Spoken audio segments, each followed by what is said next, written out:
Embora o pós-Segunda Guerra Mundial tenha construído uma ordem jurídica e econômica fundamentada principalmente naquilo que se acordou na Conferência de Bretton Woods, dando ao mundo o FMI, o Banco Mundial e toda a influência e poder dos Estados Unidos, as mudanças e transformações, a partir da movimentação de outros países, com a criação de outras organizações e outros bancos de fomento, foram uma realidade no decorrer dos anos.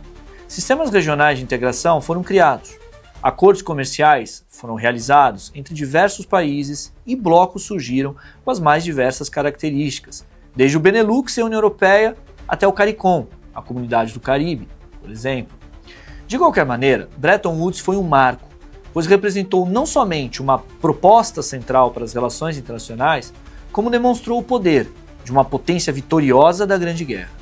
Localizado no estado de New Hampshire, nos Estados Unidos, Bretton Woods reuniu representantes de 44 países, incluindo àquela época a União Soviética. Ali foi definido um regime de câmbio em que o ouro e o dólar foram transformados no eixo central do sistema monetário internacional. Na realidade, o dólar substituía a posição que no passado tinha sido ocupada pela libra esterlina. Esse sistema, contudo, começou a apresentar dificuldades por conta da emissão progressiva de dólares por parte dos Estados Unidos para garantir recursos tanto para financiar gastos públicos, como por exemplo com os programas sociais da gestão Kennedy, quanto para a política externa, principalmente a Guerra do Vietnã.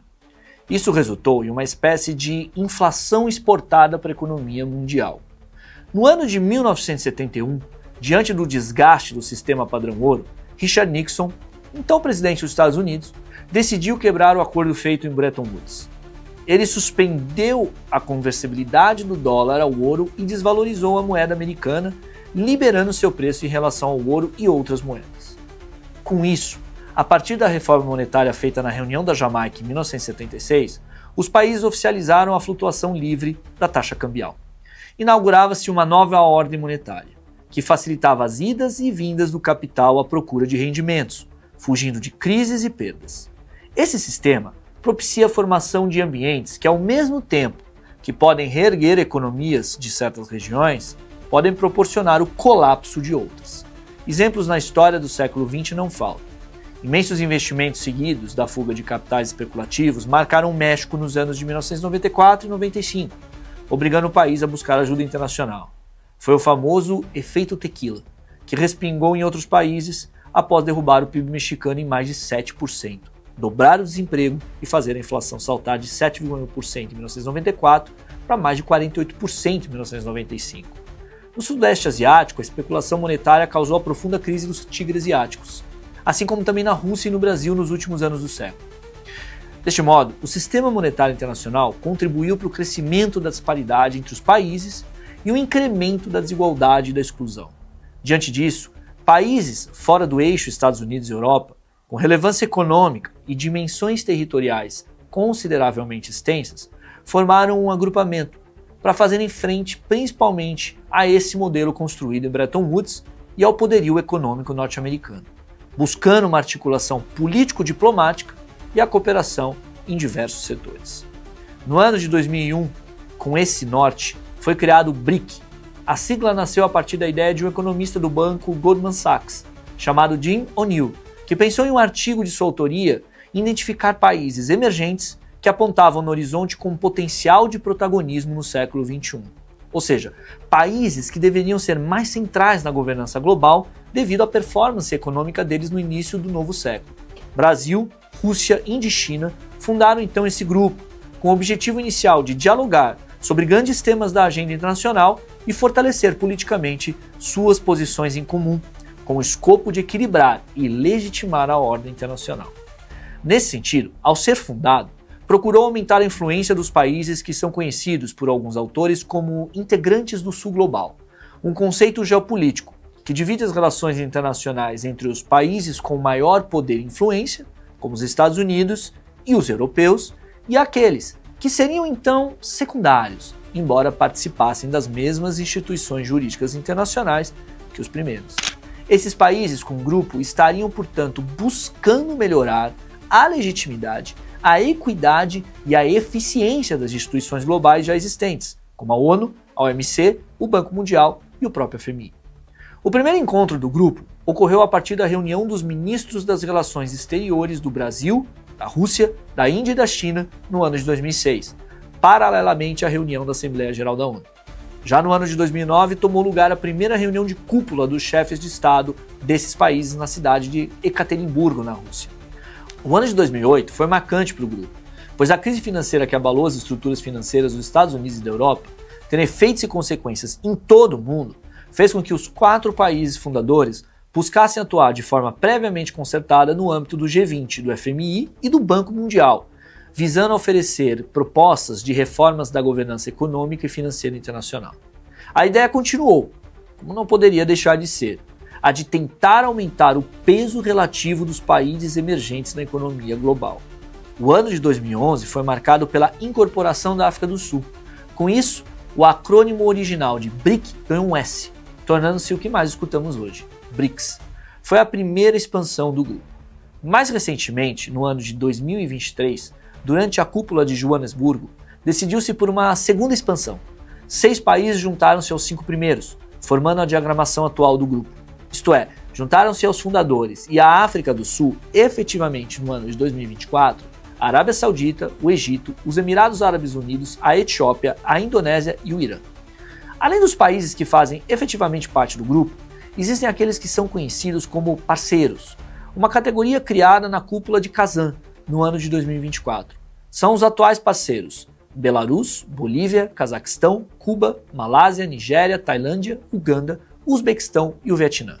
A diferença entre os membros efetivos e os parceiros está no fato de que os primeiros participam de todas as reuniões que são decididas por meio de consenso.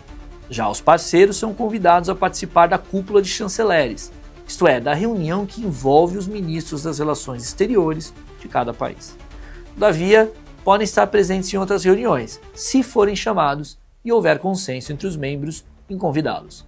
Vale ressaltar que no ano de 2024, mais de 30 países externalizaram interesse em participar do BRICS, tanto na qualidade de membros efetivos, quanto na qualidade de parceiros. Além dessas duas categorias, existem países que participam das reuniões do grupo graças a 2 dinâmicas distintas criadas respectivamente pela África do Sul em 2013 e pela China em 2017, isto é, o BRICS Outreach e o BRICS Plus. O primeiro trata-se da reunião entre países membros e países da região do titular da presidência de turno em determinado encontro.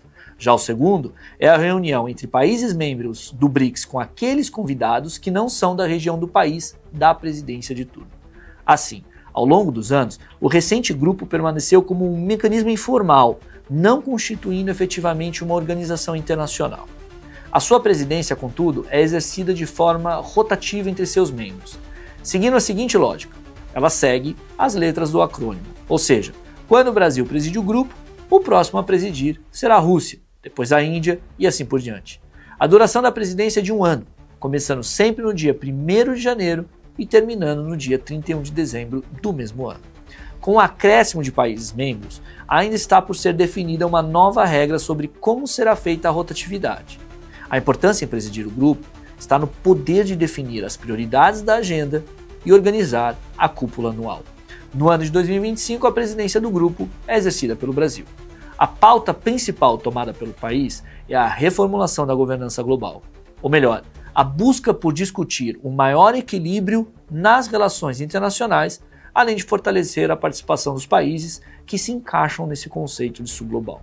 Nesse sentido, é dada a prioridade para as discussões que envolvam a ampliação de parcerias para o desenvolvimento social, econômico e ambiental entre os países. Vale dizer que a participação dos membros do grupo ampliado no PIB mundial foi de aproximadamente 39% no ano de 2023. Aliás, de acordo com o FMI, todos os países do BRICS apresentaram crescimento econômico positivo, com taxas variando entre 1,1% e 6,1%. É interessante apontar que o grupo representa também 48,% da população do mundo, cobrindo aproximadamente 36% do território do planeta. Assim, de acordo com projeções, a tendência de crescimento populacional é considerável para os próximos anos. São números importantes, que não podem ser ignorados diante das próprias dimensões. E em relação ao comércio internacional, o grupo representa cerca de 24% do total das trocas mundiais. Para o Brasil, os BRICS foram destino de 121 bilhões de dólares das exportações nacionais, somando um total de 36% do que o Brasil exportou para o mundo no ano de 2024. Em relação às importações, os BRICS foram os responsáveis por 34% do total importado pelo Brasil. Além disso tudo, os BRICS possuem aproximadamente 72% das reservas mundiais de minerais de terras raras, 43,6% da produção mundial de petróleo, 36% da produção mundial de gás natural e 78,2% da produção global de carvão mineral. Ou seja, números muito relevantes e consideráveis. Evidentemente que, mesmo diante dessas dimensões, o grupo enfrenta críticas em relação à sua formação. Isto é, no sentido de que os países envolvidos possuem diferenças muito grandes entre si, não somente em relação a aspectos domésticos, como também em relação às suas posições diplomáticas.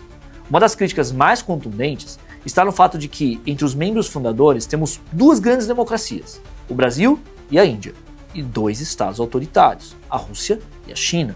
Um deles, por exemplo, com seu chefe de Estado sob um mandado de prisão emitido pelo Tribunal Penal Internacional, Vladimir Putin. Além disso, o acréscimo de países como o Irã coloca o grupo numa situação de posicionamento delicado nas relações internacionais, principalmente por conta dos conflitos atuais envolvendo Israel e os Estados Unidos. Isso sem contar a própria Rússia e a guerra contra a Ucrânia. A recente cúpula do BRICS envolveu uma forte reação dos Estados Unidos, que ameaçou taxar com maiores tarifas todos aqueles que negociassem ou tivessem relações econômicas com o grupo.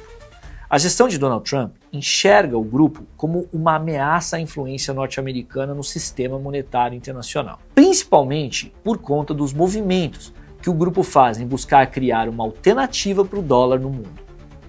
É evidente que os dados mostram que, apesar das dificuldades diplomáticas e das relações estranhas mesmas entre os membros do grupo, não se pode desconsiderar a sua existência e as suas proposições. Afinal, mesmo que muito diversos, em termos domésticos, os alinhamentos nas relações internacionais entre eles são possíveis diante dos interesses convergentes frente aos Estados Unidos. Aliás, essa é uma das críticas que o grupo tem recebido por alguns especialistas, isto é, de que, na verdade, os BRICS se tornaram abertamente uma espécie de movimento anti-Estados Unidos nas relações internacionais. De qualquer maneira, o Brasil faz parte do grupo, e independentemente do governo que esteja em seu mandato, ignorar as vantagens que o grupo pode trazer para o país seria um equívoco. Que ele possui elementos criticáveis e problemas complexos é algo natural diante de um mundo onde reducionismos teóricos mais atrapalham do que ajudam e onde simplismos pouco resolvem. Mas que ele pode oferecer vantagens e um posicionamento estratégico para o país, isso é inegável. Afinal, vale sempre a lição básica da tradição diplomática pragmática brasileira. Não se alinhar exclusivamente com ninguém e buscar, sempre, transformar as necessidades internas do país em possibilidades externas. É por isso que, diante disso, conhecer, compreender e pensar os BRICS é tarefa fundamental para o futuro do país.